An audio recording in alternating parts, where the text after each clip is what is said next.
Everyone, welcome to church. It's so good to be in the house of the Lord together. So thankful that you can join us in worship this morning on this beautiful day. I'm Pastor Jody.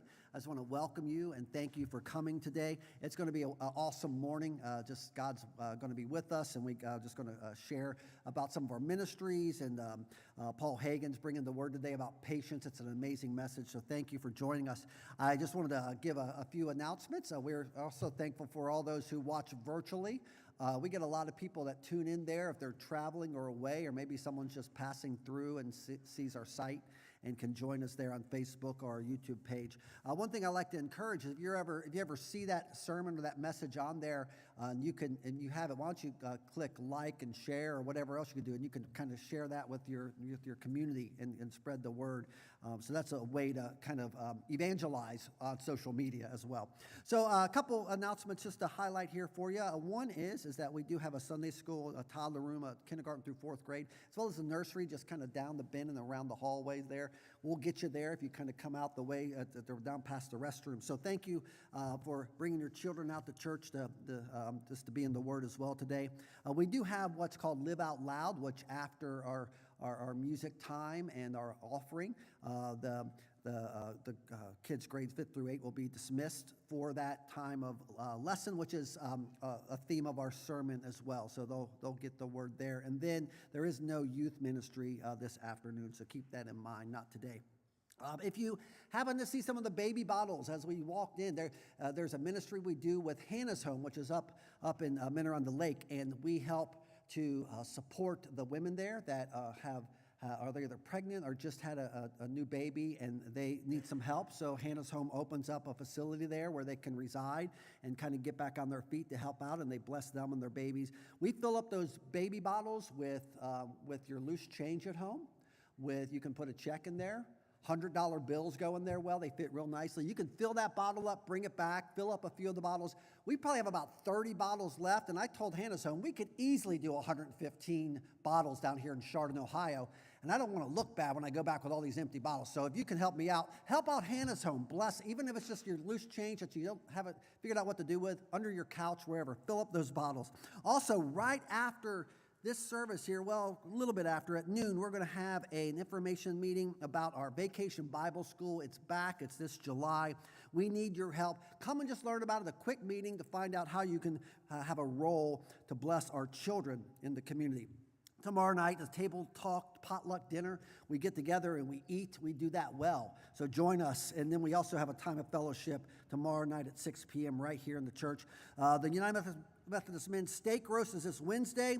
We're eating again, but it's steak this time. So join us, men. Sign up in the atrium for that time at Mountain Run Station. The steak roast is great.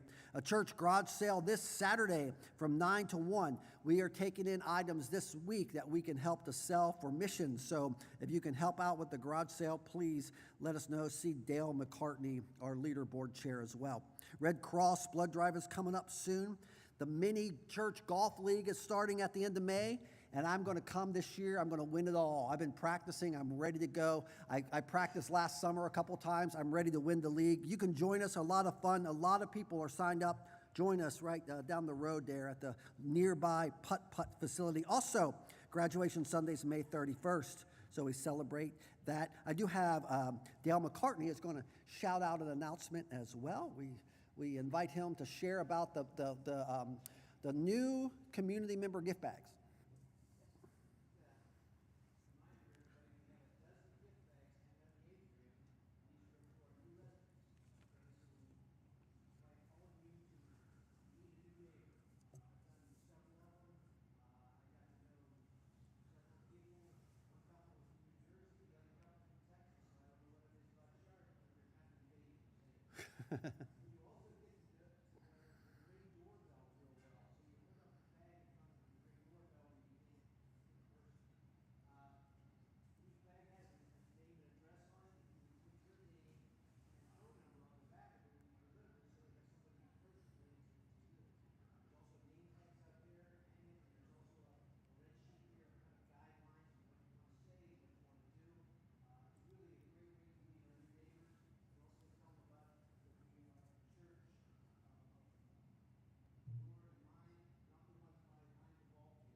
Amen. All right, if you didn't hear online, Dale was sharing about a ministry we do to the new community members. We take out gift bags and welcome them to the community. We have a bunch of them available to go with the addresses, and we just like to share and then say if they need a church home, we're available to them as well, or even if it's just for some prayer we can have with them as well. This time, I want to invite up, we have just a special presentation about a ministry called Stephen Ministry that has been very effective and very helpful for a lot of people in our church and our community. And so Rochelle Delaria is our fearless leader. We're so blessed with her. And she's also bringing up with her, Joe Rodriguez is going to share. Thank you.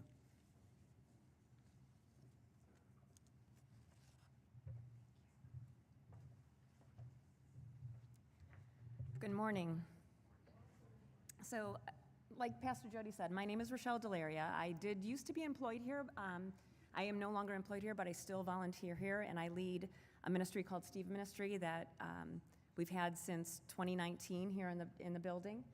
And just a little bit ago, just a number of weeks ago, I was able to come up here and talk about Steve Ministry, and we actually had a testimonial by one of our Steve ministers herself. She stood up here and talked about what Steve Ministry means to her to be a Steve minister.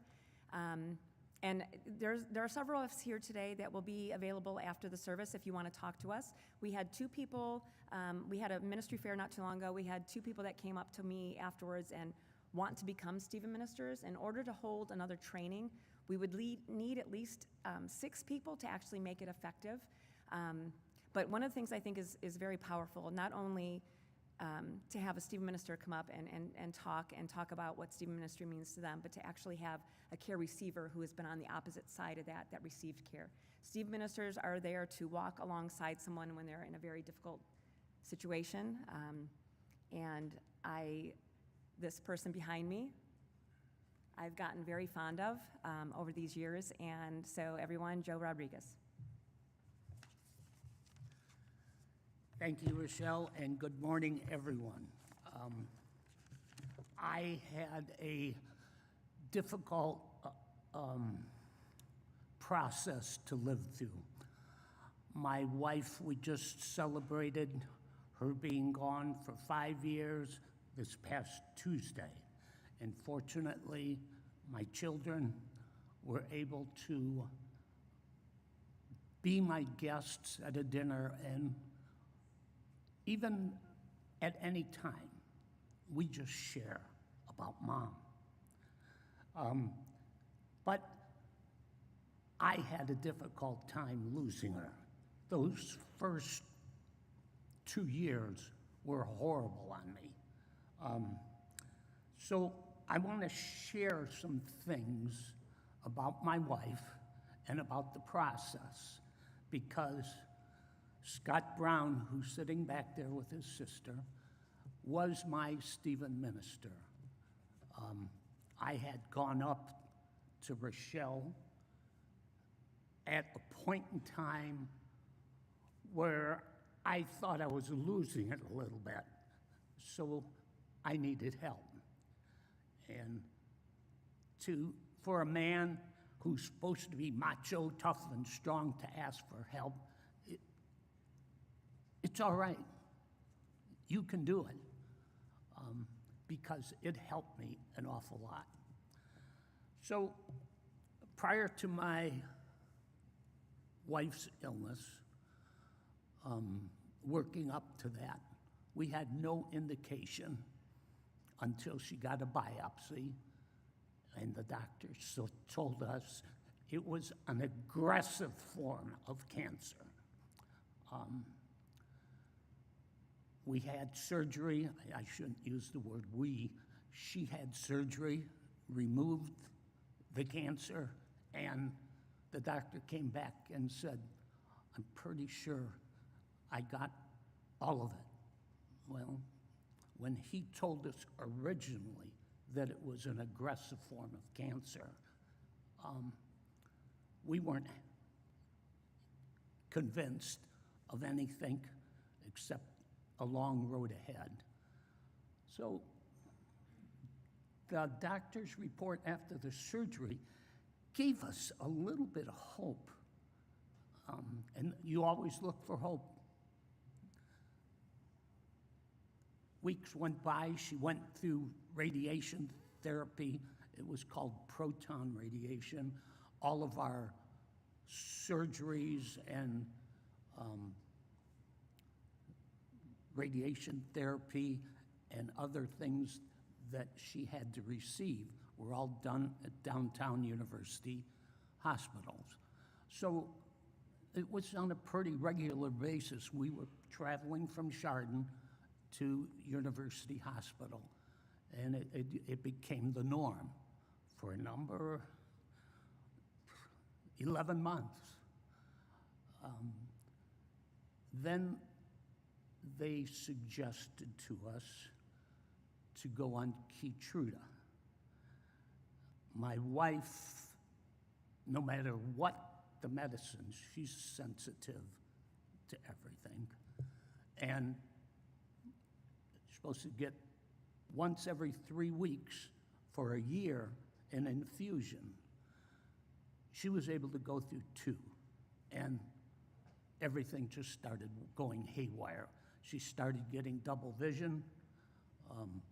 Her throat was constricting, and her eating habits, we had to start feeding her baby food. And all this time, she's an outpatient at home trying to get this all taken care of. The Keytruda really caused a problem for her. She was in a hospital a month. She had to put a feeding tube in because all she was eating was baby food. So a feeding tube and then a breathing device, a mask, but that mask could only stay on for 10 days. And then they had to do a tracheotomy, put the feeding tube down in the stomach. They didn't tell us at the time when they put the feeding tube in the stomach that they took other biopsies in that area.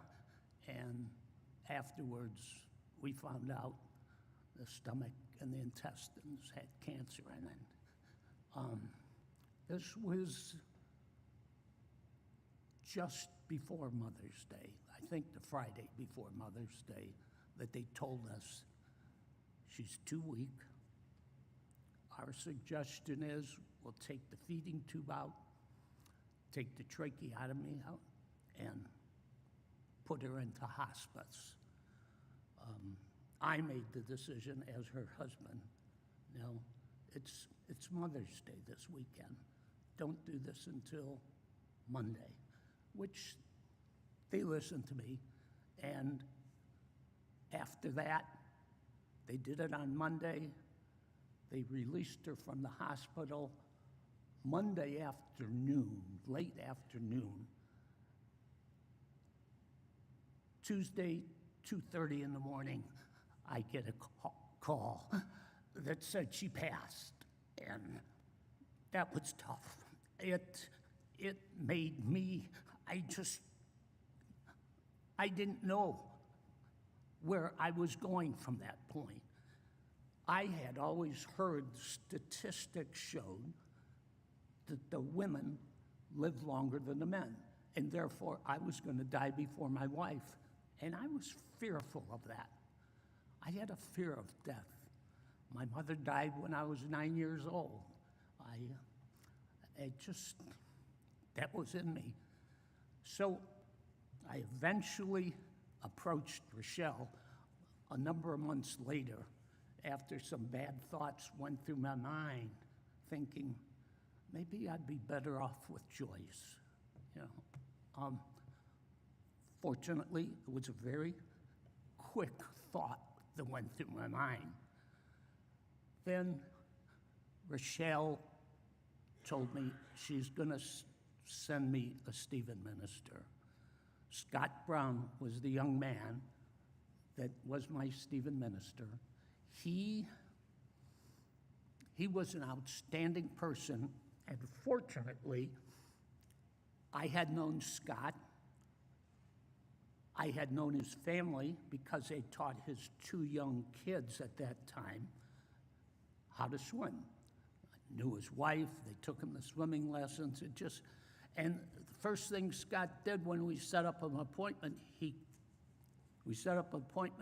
he came to my house and said, "Now, Joe, I'm just going to sit and listen." I didn't know how much of a talker I was, but I certainly found out that I could talk quite a bit, as you can hear right now. So about 3 months went by, and I said, "Scott, I think I'm pretty good." I think that he was coming once a week to my house. I said, "I think I'm good." And they said, "Okay." And he stopped coming, and I think it was just for a couple weeks. Then I'd get on the phone and call up Scott, and I said, "Scott, please, I need to continue." Well, this process went on for a full year. And as we got closer to the end of the year, instead of being once a week, it was once every other week, and it spread it out. And the help that it gave me, and I know my children and grandchildren had difficult times losing my wife. So it wasn't just me that was hurting, but I was the one who decided to reach out and get some help. And it was a wonderful thing that everybody was able to see how I was progressing. Scott told me about not talking, and he also shared with me that this is completely private. Nobody will know what we're talking about. So I said, "Okay." After we were done with that year, Scott and I were at a function. It was actually a Rotary auction. And he brought his wife, and I just so happened to see Jackie at the table. And I just went up to her and said, "Jackie, thank you for sharing your husband with me." And she didn't know what to say. Later, I find out from Scott, "Joe, Jackie had no idea who my care receiver was." And that's how private this thing is. And for me, there's something that has helped me with this Stephen Minister group. And I needed that help. I know I did. Fortunately, my children have given me all sorts of support. My wife was a very Christian person. I don't know if any of you heard the book Jesus Calling, but she read that book, and she had markers in her book for different pages, and she went to Bible study, and I was raised Catholic. I was Catholic for up until I'm thinking maybe 75 years of age. And then my wife said, "I'm going to another church." And I thought to myself, she didn't say we, she said I. And I had to make a choice. I didn't hesitate. I was going to the church where my wife was going. After my wife passed, and after I don't know how many months, the relationship between myself and my children got so much closer. It was never distant, but everybody loves Mom. Dad's just there. So my children purchased for me 2 devotional books. This is the first one, and it says Stand Strong, 365 Devotions for Men, by Men. A year later, they got me a second devotional, and they all signed it and made a statement in there. And every morning at breakfast time, I've never done this before while my wife was alive, I don't turn on the radio because I have to have music in the house. I get my breakfast set, I bring the newspaper in from outside, put it on the table. Before I do anything else, I read the short half-page devotional that is in each book. And and some of the things that are in these books seem so appropriate for that particular day. And it's just this is how now I have existed since my wife has passed. Some of you might know Nancy Pruce. We were next door neighbors on Hosford Road. Before my wife even got ill, when we were thinking about maybe we should get all the paperwork, all the things done we need to do so that nobody's left holding the bag. Well, we did everything, and the last thing we had to do was find a cemetery. And none of us, neither one of us, were ill or thought we needed it, but at that time we did. We'd go and find a spot, and I had been a part-time worker for the city, and they brought me to a place in the cemetery, so I had a choice. I could go to the city cemetery or All Souls Cemetery. I looked at my pocketbook and decided that the city cemetery is okay. And the condo we now live in is 5-minute walk from there. So it's so easy. So they showed us plots. When we looked down on the ground, there's Bob Pruce's headstone, and he passed about 10 years ago. He was our neighbor. Then after my wife passed, and I don't know the order, but Nancy Ostovic passed. He purchased, within 10 feet of our stones, he purchases his stone, and that's where Nancy is. Paul Newman also has lost his wife since that time period. And Paul and I and Mike have bonded a little bit. And it's nice to share stories if you need to. Of course, at the same time, Nancy Pruce's daughter worked for me at the swimming pool. Mike Ostovic's daughter worked for me at the swimming pool. So there's all sorts of different connections that are taking place here with different people. I never thought my wife would go before me. I never had any inkling of that because statistics said the men are going to die before the woman, usually. Statistics are just averages. Well, that's my story. I really appreciate how attentive you've been. I haven't shared the greatest thing you wanted to hear this morning, but guys and girls, it's going to happen. Your spouse is going to go before you most of the time. Try to prepare yourself. Be brave. Thank you for listening. I appreciate it.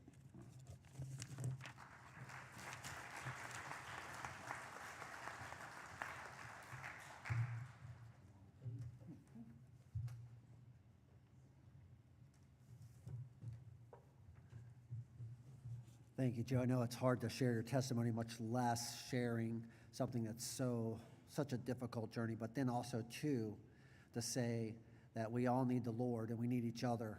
And I'm thankful for the opportunity Joe had to be with Stephen Ministry and just be there for each other as we are here for each other as the body of Christ thank God for brothers and sisters in the Lord. I'm going to invite you to stand. We're going to worship in here in just a moment. I invite you to stand and say hello to a neighbor. Give them a high five, handshake, hug, or get them a cookie or coffee in the back, and we'll worship here soon.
All right, folks, if we could have you make your way back to your seats. We're going to lift up the Lord's name in song. You will see some lyrics up here on the screen. If you're worshiping with us at home, we are glad you're worshiping with us at home. I invite you to come in and worship with us in person anytime you want. You'll see the lyrics down here. We are in the end phases of a, believe it or not, 30-week series called Believe. We're learning about what it is to be the things that we believe. Today we're going to be talking about patience. There's some songs in here with themes about waiting and some changes that happen when you wait. We're going to sing a song that we've sung for a long time called Meet With Me.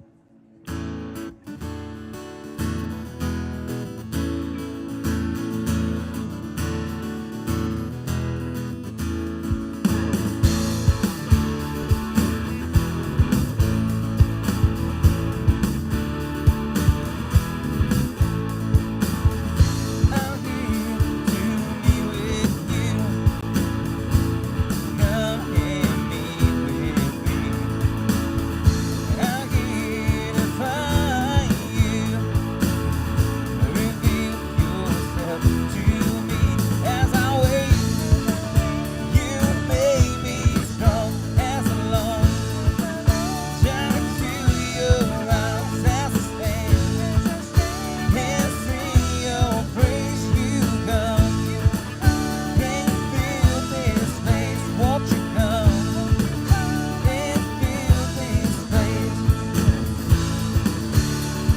treasures that fade, never reload. And you came along, and you put me back together. And now every desire is now satisfied in your love.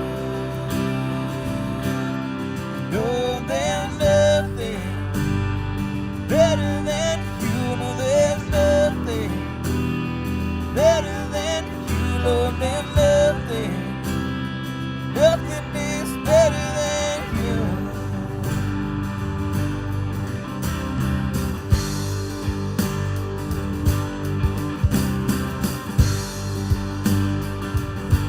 For I'm not afraid to show you my weakness, my failures and flaws. Lord, you see them all, and you still call me friend. 'Cause the God of the mountain is the God of the valley.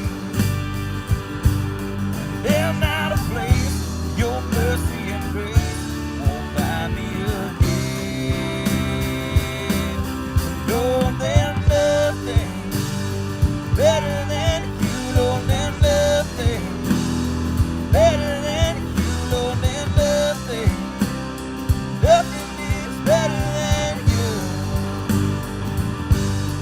Oh, there's nothing better than you. No, there's nothing better than you, Lord. There's nothing. Nothing is better than you.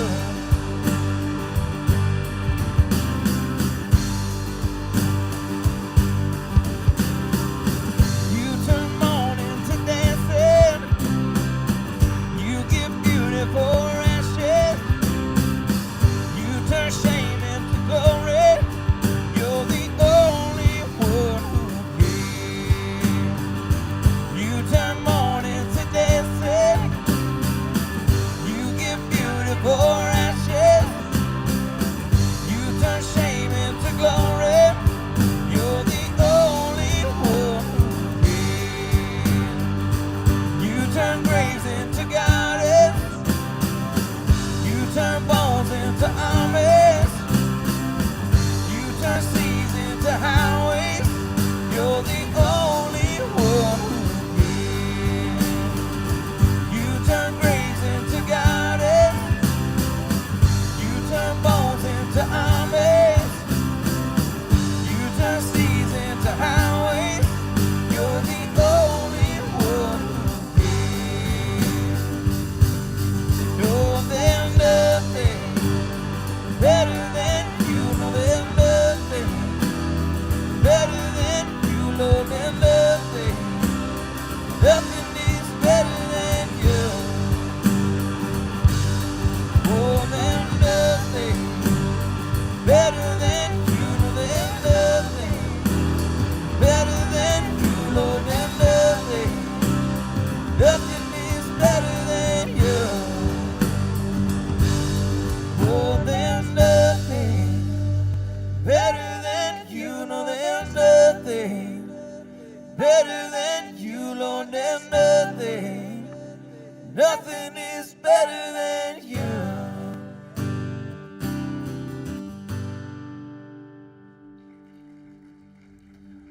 All right, you guys can have a seat.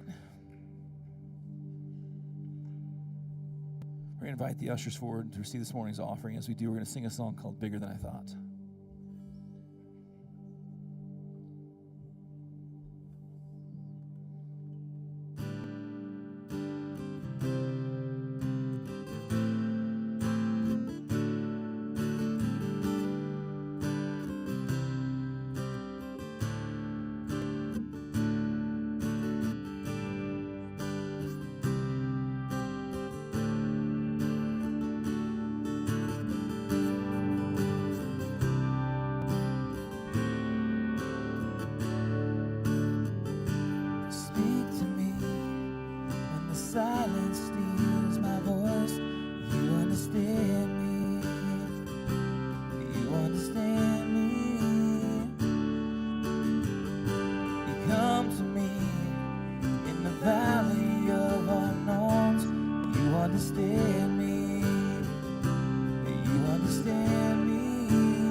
understand me, God. You understand me. So I throw all my cares before you. My doubts and fears don't scare you. You're bigger than I thought you were. You're bigger than I thought. So I stop all negotiations with the God of all creation. You're bigger than I thought you were. You're bigger than I thought you were.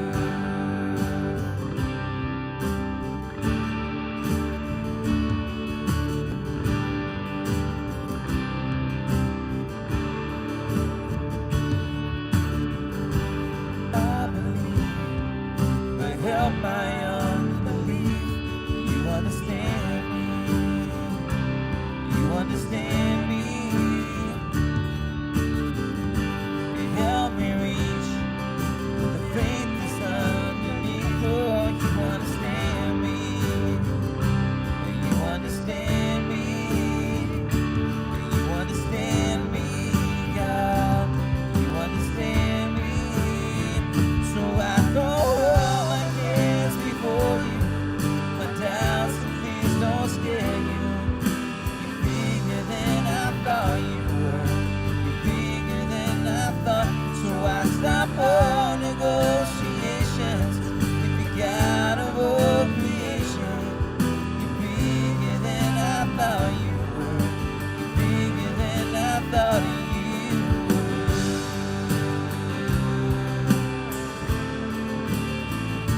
Bigger than I thought you were.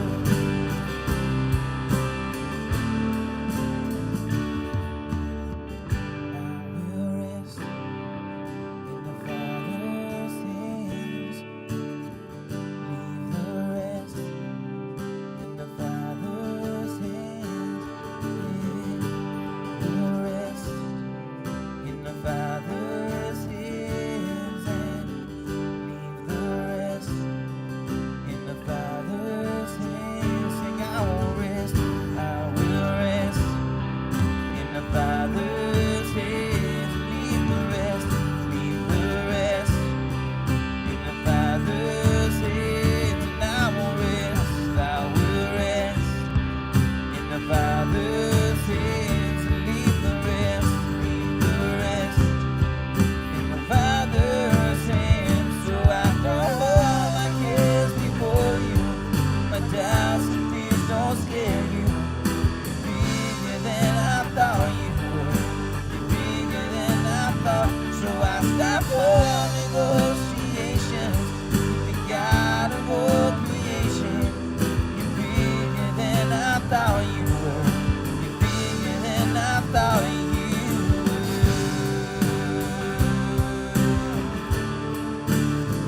You're bigger than I thought you were.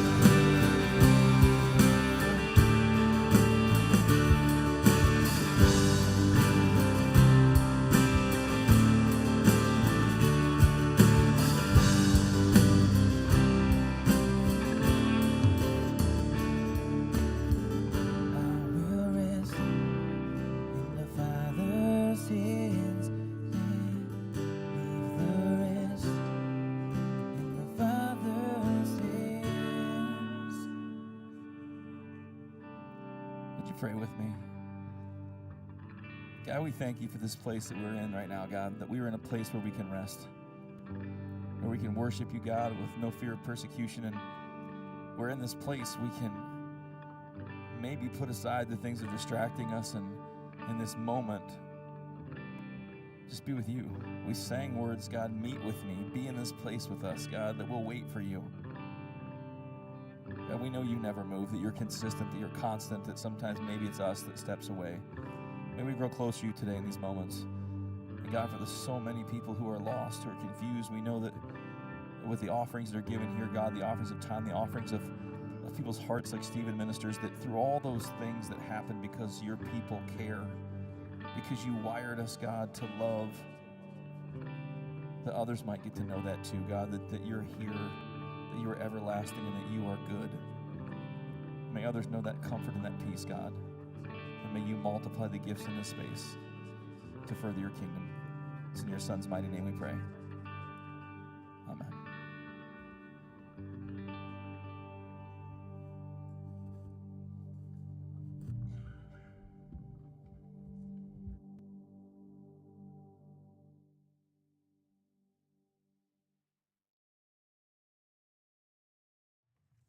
Good morning.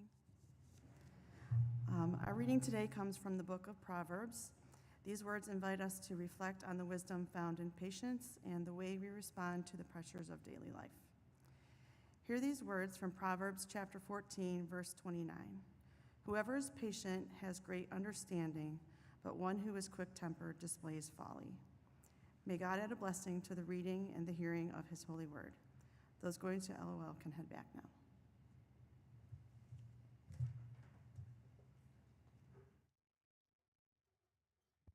Good morning again. You got me right there. Good. I just went over there and then came right back. It's me, same guy. So, if we haven't had a chance to meet, my name's Paul. I'm the director of worship here, which is the fancy term for guitar singing guy. We've been doing this series on Believe, and don't worry if you're like, wait, I just got here. I've only been here a couple times, and I missed out on it. It's okay. You can be at any part of it and still get something out of it. But we've been trying to figure out as a church what we think.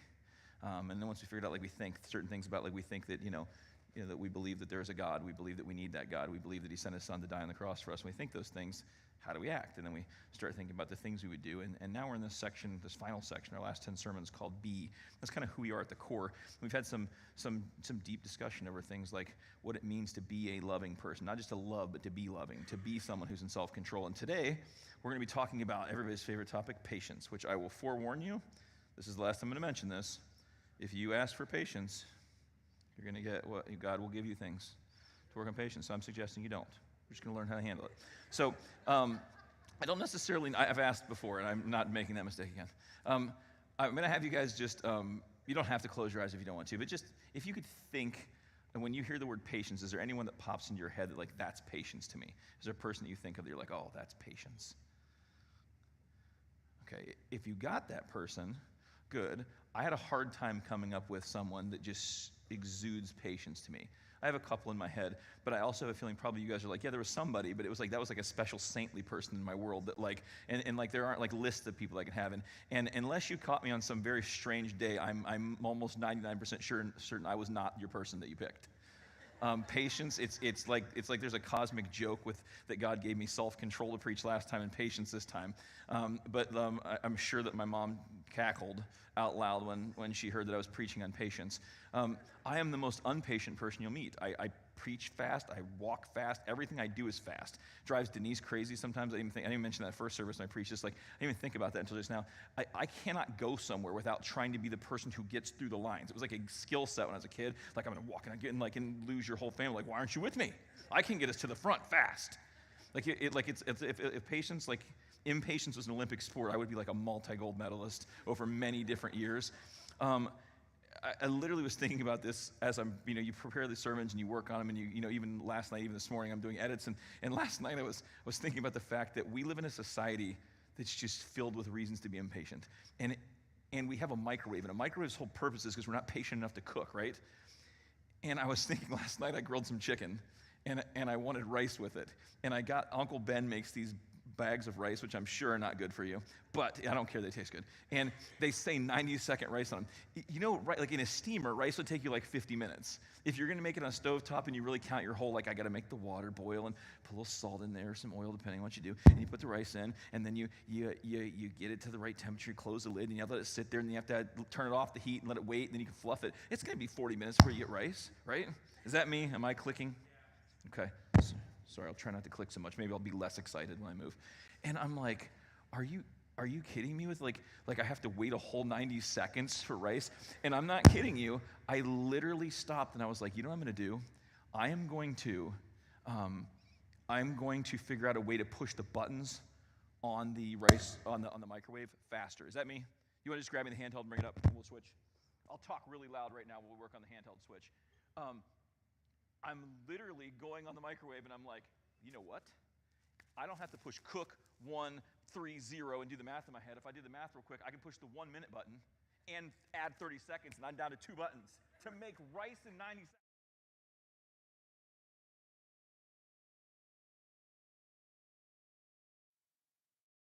Check, check, check. We literally, that's a process I went through in my head. And now I try not to use obscure, especially to start, I try not to use obscure quotes for like things or obscure like references, cultural references in my sermons. I wanted to hit everybody. But for my own sake, I'm just looking for somebody that's going to resonate with me and nod and go, yes. You can put your finger in there and it's like, this is me. It isn't just now. In the 1980s, there was a video game called Mike Tyson's Punch-Out. Okay? If this doesn't register, it's okay. I'm taking my own time on this one just so someone will go, I know what we're saying now. In order to beat this game, you had to beat Mike Tyson. It was impossible. I had friends that could beat it. I really wanted to beat it really badly. But there weren't games like now where you could use cheat codes and go online and figure stuff out. You had to work your way up through the game, and if you lost, you had to start all the way over. And what was cool about this game is if you got a certain distance, you got a code, and it would get you to start there. And if you made it all the way to beat the last guy before Mike Tyson, there was a code you get that could get you right to Mike Tyson every time. So for an impatient person, this is huge. I still remember the code at 00737359363. You can look it up. You can double check me. It's there. What's crazy is when you would lose to Mike Tyson, which happened within seconds for me most times, you would have to watch the screen go, you lost, you should retire, and then it would wait a second, then it would come back to the opening screen, and you had to type all those numbers in. But there's no typing. So you had a button, your A and B button, and you had a control pad that could go up and down. So you had to go 0, 0, and then 1, 2, 3, 4, 5, 6, 7, next, 1, 2, 3, next, 1, 2, 3, 4, 5, 6, 7, next, 1, 2, 3, next, 1, 2, 3, 4, 5, 1, 2, 3, 4, 5, 6, 7, 9, next. I actually processed and can still do this in record time. You can save milliseconds by going backwards to get to 7 or backwards to get to 9. So instead of going all the way up to 9, I could go down 1 and get to 9. And I can do it like this still if I had a Nintendo controller in my hand. That's absurd. What's wrong with this kid? And so I've carried this into my life. And so kind of what we're looking at today as we're reading this, there's a lot more to impatience than this. But those are minor things in the grand scheme of life when we think about all the things that we're trying to rush through and why. And so today's sermon and what God's put on my heart today is to kind of share a few things. And when we heard the scripture reading today in Proverbs, it said, whoever's patient has great understanding, but whoever's quick-tempered displays folly.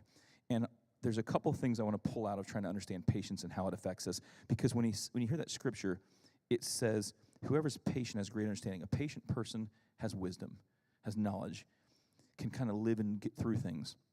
It doesn't say an impatient person. It says right after that, but one who is quick-tempered. So one of the first things that I was learning when I read this is, if you're ever a part of this, you know, when things are stressful, when you want to move past things, one of the first things that happens is anger, right? We get short-tempered. We get upset really quickly. And the actual main theme for today was this idea of I am slow to anger and endure patiently under the unavoidable pressures of life. And I thought, that doesn't sound like me. Does that sound like you? I am slow to anger and endure patiently under the unavoidable pressures of life. And that's what we want to try to see if we can figure out today on this together. Because I think one of the key thoughts we want to take away from this is what happens inside us when life refuses to move at the speed we want tells a lot about who we are. So as we're trying to figure this out together today, what does being impatient do in you is what we're trying to figure out here. And why does God care so much about this that he wants us to be patient people? So one of the things, in case you're feeling like, we're bad for this, I want to kind of jump really, really far back into the very beginning of the Bible. There were 2 chapters where life was perfect. It was good. It was Eden. Everything was good. You see, God made me in his image to be perfect. And then we got to do that for 2 chapters, and then sin came in. And it kind of wrecked everything. And so it's not that we're broken, it's that the world's broken. And you guys were designed the same as I was. It's in our DNA to not have to wait on things, to not have things go wrong, to not have death and hurt and problems and all these things that make us impatient. We were supposed to be in a perfect place with God, and it's not there. So somewhere in the core of us, part of the reason why we get so angry at slow traffic and all these things is because we're not wired for that. We're wired for peace and kindness and hope and all these things that God wired into us because that was the perfect world we were supposed to be in, and then it got wrecked. So I think part of that thing is that we are angry because things in the world don't work the way that our core, our DNA think they should, what God designed us for. And so that's interesting. I don't know whether it's hopeful, but it's interesting that that's there. So I was trying to think, how do I kind of go through this, explain it to us? How do I get a verse that wraps around this? And I picked a verse that I don't know that anybody really uses for patience, but I'm going to use it anyway. And I bet you've heard it before. So we're going to jump into Luke chapter 10, and we're in verse 38. And Jesus is doing his ministry. He's wandering around different places, and he shows up at the home of Martha and Mary. Now, I'm going to look for some head nods. Does anybody remember the story, the Martha and Mary story? Got a few head nods. If not, we'll hear it here. So it says, as Jesus and his disciples were on their way, he came to a village where a woman named Martha opened her home to him. She had a sister called Mary who sat at the Lord's feet listening to what he said. But Martha was distracted by all the preparations that had to be made. She came to him and asked, Lord, don't you care that my sister has left me to do the work by myself? Tell her to help me. There was an exclamation point. Martha, Martha, the Lord answered, you are worried and upset about many things, but few things are needed, or indeed only one thing. Mary has chosen what is better, and it will not be taken away from her. When we hear that scripture, we often use it to talk about being in the moment, right? To talk about like maybe focusing on being with God, not being distracted by other things. What's most important in our relationship with God. But when we look at this, I connect with Martha a lot in this. There's stuff that needs to be done. There's always something needs done. It's my job. If I don't do it, who else is going to do it? If I don't take care of this, my kids aren't going to be safe. If I don't work really hard on this, we're not going to have money to pay for this. If I don't do this, things aren't going to get done. And I'm constantly worried about all these things that have to happen. And Martha, in this situation, is not in the moment. She's physically there, but she's not emotionally there. And that hit me really hard this week as I'm trying to prepare this sermon because I resonate with that a lot. And I don't know if anybody else out there resonates with that. This has been an interesting year. I started a new job this year. I had taught middle school forever. Some of you guys know that. I stepped away and started working, doing like some training for teachers. And then I came back in the classroom and started back in the classroom again this year. So that's a big change, shifting in, learning new things and meeting new people and then being a teacher in general is always interesting. And then working here and preaching and working with the band. And then my daughter Delaney, my oldest, is aging out of her school program, so a big change is coming in her life. This week she's no longer going to be allowed to be part of the school system, and she has to move into life, and so she's like graduating a second time, and that's going to be a big change. And then my second daughter, McKenna, is graduating from high school and is trying to get into college and do all those things. And so all this going on through this year was just a lot of things as a dad where you're trying to process. I'm going to make all these things work, and everything's going to get fixed, and I'm going to make sure that this job works, and I'm going to take care of my family. And I'm struggling with this, and I'm feeling very Martha here. It's like I got all this stuff to do, and I got to get it done, and it needs to be done. I'm trying to get from here to here to here, and there was just a lot of work with all that. And I hear in all this, and I resonate with Martha because a lot of this year I was physically in my life, but I wasn't emotionally in my life. I was waiting for things like, can we get to this because then things will be better? And I hear my wife say this phrase. She shares it a lot. She says, don't wish time away. And I don't know where she got that from, but she says that quite frequently. And it sounds dumb to say, don't wish time. Like I'm going to literally go, God, please make everything go really fast so I don't have to be here.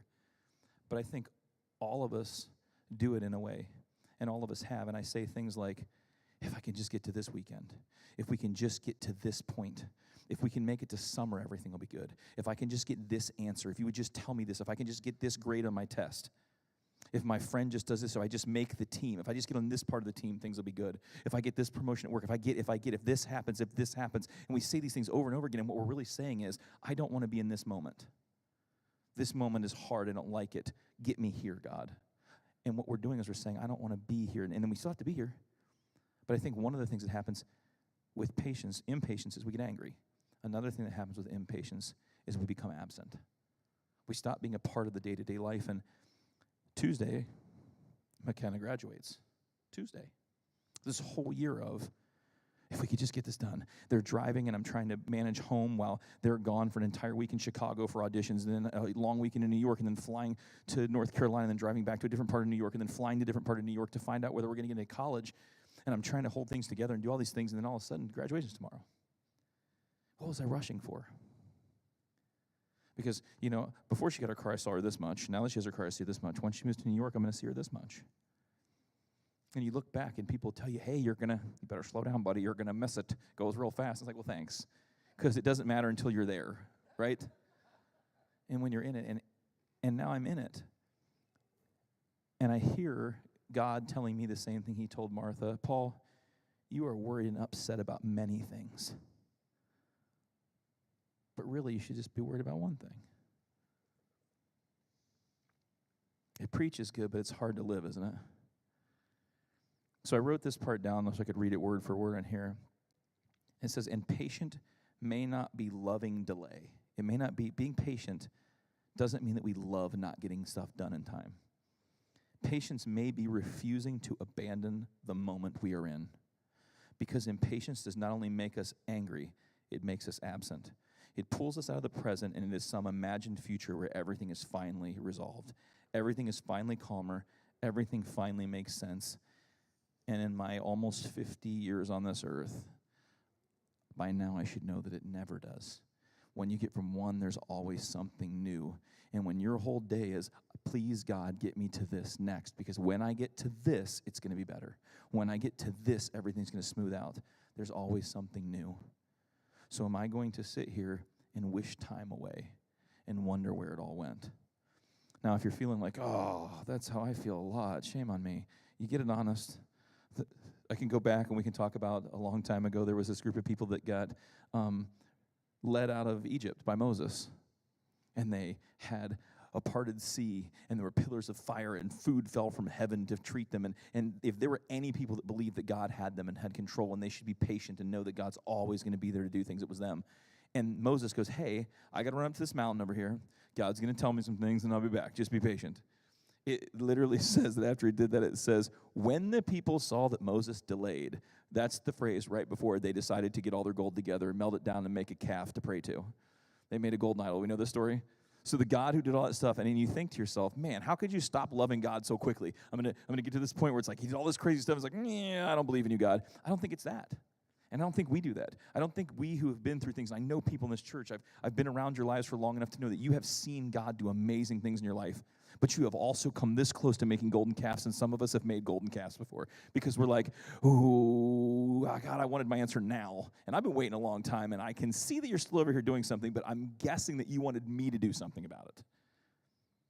Maybe you remember Abram and Sarai, become Abraham and Sarah. God promised them that they would have a kid, and that Abraham's children would outnumber the stars. And they waited, and they waited, and they waited. And the God who had done amazing things in their life, and they're like, maybe you should have a kid with our servant, because God's not going to give us one, so maybe he wants us to help. He didn't.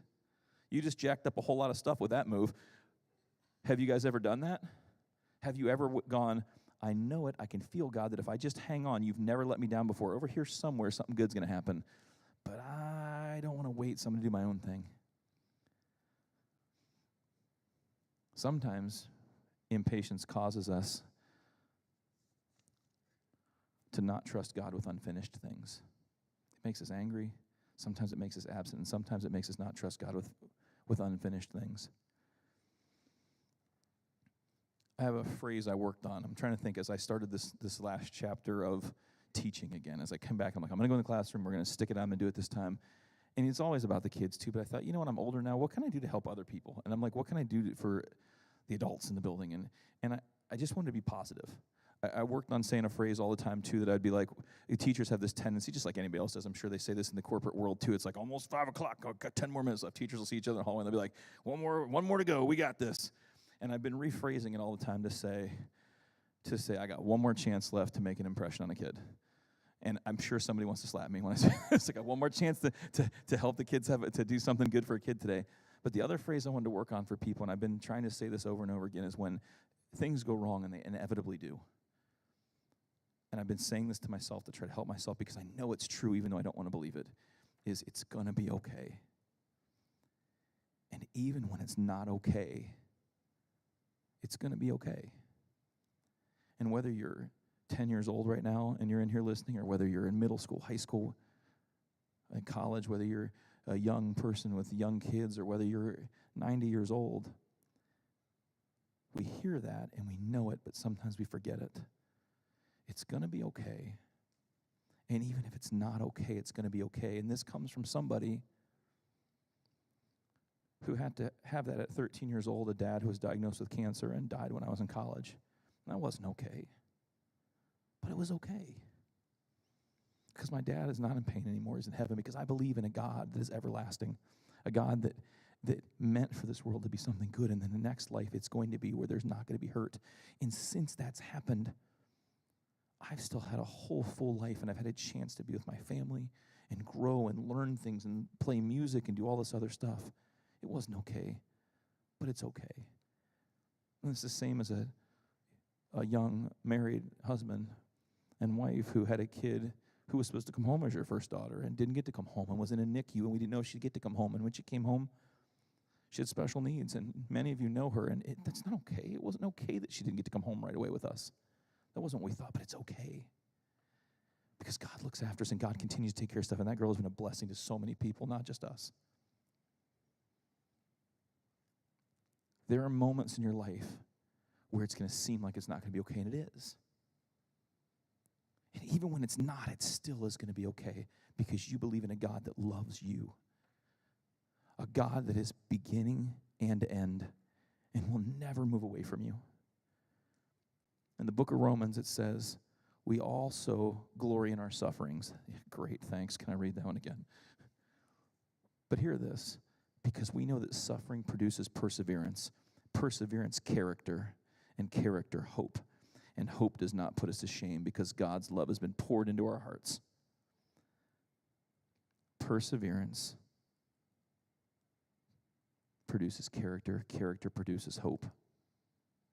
If we take those moments and we say, God, I don't want to be here, I'm skipping. I want to get to the end, get me to the weekend, get me to the promotion, get me to this new relationship, get me to this place, get me to this test score, get me on this team. We're missing the chance to build perseverance. And James takes it a step further. And he says, consider it pure joy, my brothers and sisters, whenever you face trials of many kinds, because you know that the testing of your faith produces perseverance. Yet let perseverance finish its work, so that you may be mature and complete, not lacking anything.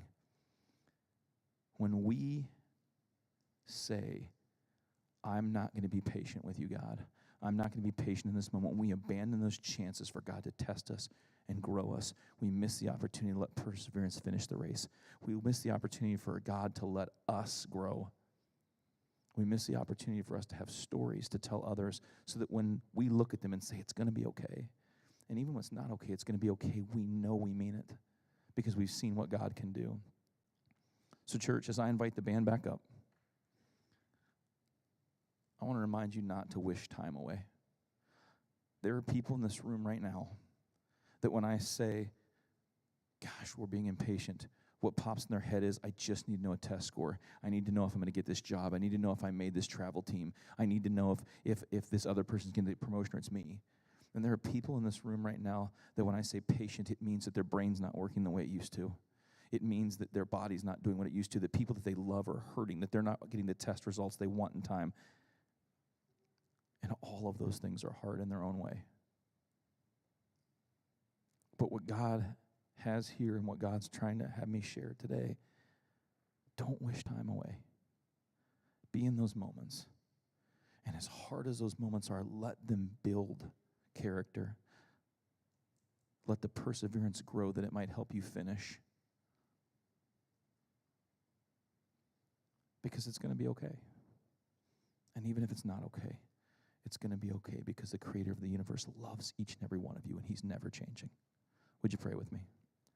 God, I thank you so much that you are so strong. You have always been and you always will be. And that even though we are wired to be in that perfection with you, God, in this place, you have put it on us, Christians, your followers, to share your kingdom with others. And if we're going to continue, as we say in this church, to head to sanctification, God, as we're trying to get to perfection, we're never going to get there. We're never going to get there to heaven, God, but we're trying. As we do that and you help us to grow to be the kind of Christians that you would want us to be, let one of the things that we become patient people, that we don't let our impatience lead to anger, that we don't let our impatience lead to absence, and that we don't try to control and solve everything on our own, that we trust you, God, because you are everlasting. You give us strength. You lift us up. And we know within you there are going to be good things in our future, God, and that you can do all things. It's in your Son's mighty name we pray. Amen.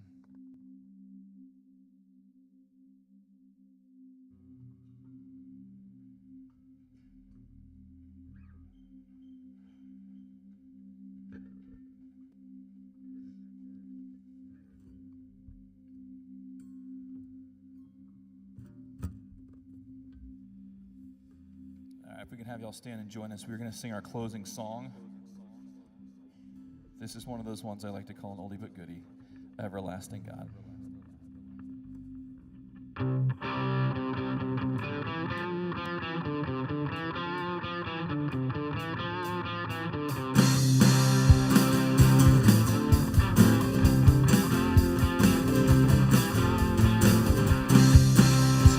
Rises and wait upon the Lord as we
I know some of us out there are carrying a lot of stuff. There are so many things we're trying to figure out and trying to do. Maybe what God's trying to tell you today is that it's time to just sit down at the feet of Jesus, even if there's still dirty dishes in the sink. Don't forget, next week is Bring a Friend Weekend, that God loves you and there's nothing you can do about it, and so do we. If you want to help stack chairs, they go 7 in a stack. We'd love for your help. But also grab some cookies, grab some coffee, stick around, say hi to somebody. Have an amazing week. You are the